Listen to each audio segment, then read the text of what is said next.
Alec, congratulations. It's big win. The playoffs against San Miguel, you came back from 28 down, you knocked down the game winner tonight.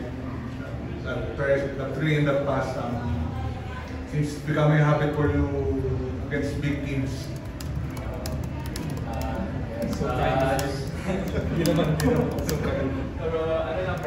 Like, just like any other game, you want to give everything you have.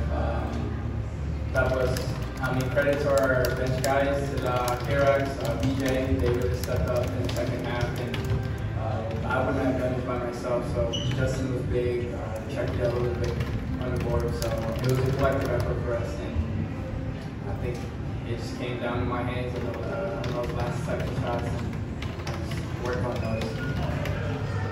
If I may just add, we go a long way back. So I was with him when we drafted him.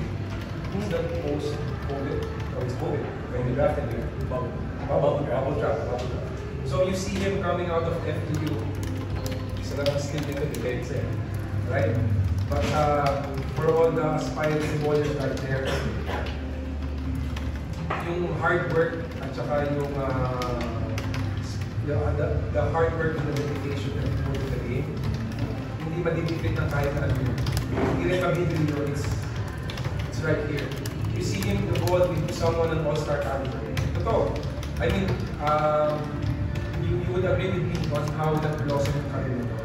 And still, kahit na ganun yung level niya, kahit he's all-star caliber player right now. Kung ano yung hunger niya, nung nagsisimula siya, parang one-dimension person, sorry to say this, example. Nung one-dimension pa lang siya, ganun pa rin, o baka mas hangin pa siya tayo sa practice. First in, last out, may extra practices pa yan. So, yung dedication and hard work, it works.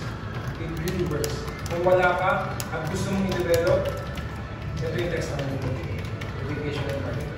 Day in, day out. Ako napapagod sa extra practices, but